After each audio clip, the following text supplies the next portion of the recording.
بسم اللہ الرحمن الرحیم۔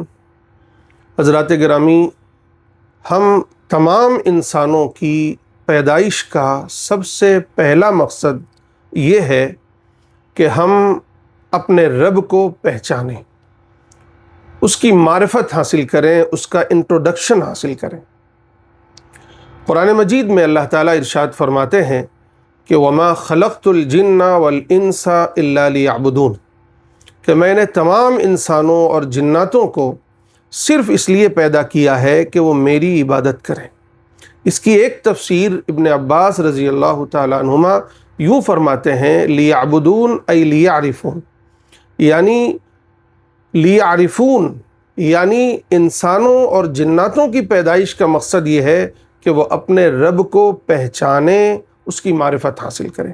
ظاہر ہے عبادت اسی وقت ہو سکتی ہے، بندگی اسی وقت ہو سکتی ہے جب انسان اپنے خالق کو، اپنے پیدا کرنے والے کو پہچانے۔ اب سوال یہ ہے کہ اس کو پہچانیں گے کیسے، اس کی معرفت کیسے حاصل کریں گے؟ ایک مثال سے سمجھاتا ہوں۔ آپ کسی کو کیسے پہچانتے ہیں؟ یا تو وہ بندہ آپ کے سامنے آ جائے، خود اپنے بارے میں بتائے، یا یہ کہ اس کا تعارف کوئی کرا دے، یا خود اپنے بارے میں وہ تعارف کرا دے۔ تیسری شکل یہ ہے کہ اس کا کوئی کمال ہو، اس کی کوئی کاریگری ہو، اس کا کوئی ڈیزائن ہو، وہ اس کے ذریعے سے پہچانا جائے۔ آئیے اس بات کو اللہ تعالیٰ کے لیے سمجھتے ہیں۔ اللہ تعالیٰ سامنے نہیں آئیں گے، اللہ تعالیٰ پرکٹ نہیں ہوں گے، یہ بات یقینی ہے۔ قرآن مجید میں اللہ تعالیٰ نے یہ بات یقینی طور پر کہہ دی کہ اس دنیا میں تو وہ ہمارے سامنے نہیں آئیں گے۔ یہ آنکھیں اللہ کو نہیں دیکھ سکتی اس دنیا میں، یہ بات تو، یہ آپشن تو ختم ہو گیا۔ اب دوسرا آپشن یہ ہے کہ اللہ تعالیٰ خود اپنے بارے میں بتائیں یا کوئی اور اللہ تعالیٰ کے بارے میں بتائے، تو اس کا بہت آسان جواب ہے کہ اللہ تعالیٰ نے ہر دور میں انبیاء اکرام علیہم السلام کو بھیجتا رہا ہے، کتابیں نازل کرتا رہا ہے، جس میں خود اپنی ذات کے بارے میں وہ خود بیان کرتا رہا ہے۔ پچھلی تمام کتابیں آپ اٹھائیے، اللہ کا تعارف آپ کو ملے گا۔ اور اخیر میں قرآن مجید تو ہمارے سامنے خدا کا سب سے معتبر، مستند اور محفوظ کلام ہمارے پاس موجود ہے۔ تو قرآن مجید میں اللہ تعالیٰ نے اپنا بہت زبردست انٹروڈکشن اور اپنا تعارف، اپنا پریچے کرایا ہے۔ ہمیں قرآن مجید کو پڑھنا چاہیے۔ قرآن مجید اللہ تعالیٰ کا کلام ہے، اللہ تعالیٰ کا قول ہے، یعنی اللہ نے خود اپنے بارے میں بتایا ہے۔ میں کچھ مثالیں آپ کو دیتا ہوں۔ تو اس سے معلوم یہ ہوا کہ ایک ذریعہ تو اللہ کو پہچاننے کا یہ ہے کہ ہم قرآن پڑھیں، قرآن میں اللہ تعالیٰ نے جو اپنا پریچے، اپنا تعارف کرایا ہے، اسے جانیں۔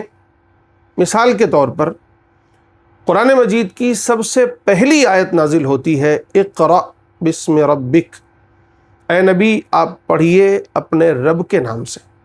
اب سوال یہ پیدا ہوتا ہے کہ وہ رب کون ہے؟ فوراً اللہ تعالیٰ نے جواب دیا، اپنا انٹروڈکشن کرایا، الذی خلق، جس نے تمہیں پیدا کیا۔ ہم قرآن شروع کرتے ہیں بسم اللہ الرحمن الرحیم، شروع اللہ کے نام سے جو بڑے مہربان، نہایت رحم والے۔ یہاں بھی غور کیجئے، جب کہا بسم اللہ تو اب سوال یہ پیدا ہوتا اللہ کون؟ تو آگے اللہ نے اپنا تعارف کرایا، الرحمن الرحیم، جو بڑا مہربان، نہایت رحم والا ہے۔ اسی طرح الحمد للہ رب العالمین، الحمد للہ جب کہا کہ ساری تعریفیں اللہ کے لیے ہیں، تو اب سوال یہ پیدا ہوتا اللہ کون؟ تو فوراً جواب آیا رب العالمین الرحمن الرحیم مالک یوم الدین، کہ وہ جو رب العالمین ہے، رحمان ہے، رحیم ہے، مالک یوم الدین، روز جزا کا مالک ہے۔ اسی طرح آپ قرآن مجید پڑھتے جائیے، کوئی صورت آپ کو ایسی نہیں ملے گی جہاں اللہ کا تعارف نہ ہو، کوئی رکوع آپ کو نہیں ملے گا جہاں اللہ کی پہچان نہ کرائی گئی۔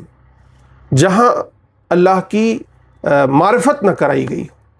تو پہلا ذریعہ ہے خدا کی معرفت کا وہ خود کلام الہی، خود خدا کا کلام ہے جس میں اللہ تعالیٰ نے خود اپنا انٹروڈکشن کرایا ہے. تو اگر آپ کو اللہ کی معرفت حاصل کرنی ہے تو آئیے قرآن پڑھیں، قرآن سے وابستہ ہوں، قرآن کی تفسیر پڑھیں، قرآن کے ترجمے پڑھیں. دوسرا ذریعہ ہے کسی کا ڈیزائن یا کسی کی کاریگری ہمارے سامنے آ جائے تو ہم پہچان جاتے ہیں کہ یہ بہت بڑا کاریگر ہے. یہ جو پوری کائنات ہے، کائنات کا ذرہ ذرہ ہے، یہ زمین، یہ آسمان، یہ چاند، سورج، ستارے، یہ کیا ہے؟ یہ اللہ کا ڈیزائن ہے، یہ اللہ کی کاریگری ہے، یہ اللہ کی قدرت کے مظاہر ہیں. تو ہمیں اور آپ کو غور کرنے کی ضرورت ہے کہ آخر مجھے کس نے بنایا، آپ کو کس نے بنایا، یہ زمین کس نے بنائی، یہ آکاش کس نے بنایا، یہ ہوائیں کون چلاتا ہے، یہ آکسیجن کا سسٹم کون چلاتا ہے، یہ پوری کائنات کو کون تھامے ہوئے ہیں، پوری کائنات کو کس نے وجود بخشا ہے، کس نے یہ ہماری زمین پر لائف سپورٹ سسٹم رکھا ہے، کون ہے جو یہ دریا بہاتا ہے، کون ہے یہ پانی برساتا ہے، کون ہے جو یہ کھیتیاں لہلہاتا ہے، کون ہے جو یہ پھل دیا کرتا ہے، کون ہے جو ہمیں اناج دیا کرتا ہے، کون ہے جو ہمارے لیے ہر ہماری ضرورت پوری کرتا ہے. یہ غور کریں، یہ خدا کا ڈیزائن ہے اور ڈیزائنر اپنی ڈیزائن سے پہچانا جاتا ہے، کاریگر اپنی کاریگری سے پہچانا جاتا ہے. تو یہ پوری کائنات اللہ کا عمل ہے، اللہ کی کاریگری ہے، اللہ کا ڈیزائن ہے. اس کائنات پر غور کرو. یہی وجہ ہے کہ قرآن مجید خود ہمیں اس بات کی دعوت دیتا ہے. اللہ تعالیٰ بار بار ہم انسانوں کو اس طرف متوجہ کراتے ہیں کہ اے انسانوں غور کرو، زمین و آسمان پر غور کرو، اپنے اندر غور کرو. یہ پہاڑوں کو دیکھو، یہ آسمان کو دیکھو، یہ پانی کو دیکھو، یہ زمین کو دیکھو، یہ اونٹ کو دیکھو. یہ ساری چیزیں جو بھی ہیں اللہ کی کاریگری ہیں. قرآن کا ایک بڑا موضوع ہے کہ قرآن ہمیں اس بات کی دعوت دیتا ہے کہ اس کائنات پر غور و فکر کرو. تو کائنات پر غور و فکر کرو گے، جب یہ ڈیزائن تمہارے سامنے کھلے گی، یہ عمل تمہارے سامنے کھلے گا، یہ کاریگری کھلے گی، تو تمہیں تمہارے رب کی اس پوری کارگہ حیات کی، اس کائنات کا جو خالق ہے، اس کی معرفت تمہارے سامنے آئے گی، اس کا انٹروڈکشن تمہارے سامنے آئے گا. تو آج یہ دو چیزیں میں آپ کے سامنے رکھ رہا ہوں کہ نمبر ایک تو یہ سمجھنے کی ضرورت ہے کہ ہم انسانوں کی پیدائش کا اولین مقصد یہ ہے کہ ہم اپنے رب کو، اپنے پیدا کرنے والے خالق کو، مالک کو پہچانیں کہ آخر وہ کون ہے. اب اس کا ذریعہ کیا ہے، کیسے پہچانیں گے؟ تو دو چیزیں ہیں. نمبر ایک، اس کا کلام، اس کی کتاب قرآن مجید. قرآن مجید میں اس نے خود اپنا تعارف، اپنا انٹروڈکشن کرایا ہے، اس لیے ہمیں قرآن پڑھنا چاہیے. دوسری چیز ہے یہ کائنات. اس کائنات پر غور و فکر کرو، سوچو، تدبر کرو، پھر آپ کو پتہ چلے گا کہ یہ کائنات اتنی عظیم ہے، آپ اتنے عظیم ہیں، تو پھر اس کا بنانے والا کتنا عظیم ہے، اس کی قدرت کیسی ہے. تو یہ دوسری چیز ہے. یعنی ہم یوں کہہ سکتے ہیں کہ یہ کائنات کی جو نشانیاں ہیں، آیات کائنات، اس پر غور و فکر کریں. تو آئیے ہم سب مل کر اپنے رب کو پہچانیں، اپنے رب کو جانیں، اور پھر اس کی بندگی کریں، اس کی عبادت کریں، اس کے کلام کو پڑھیں، اس کی کاریگری میں، اس کی اس کائنات پہ غور و فکر کریں.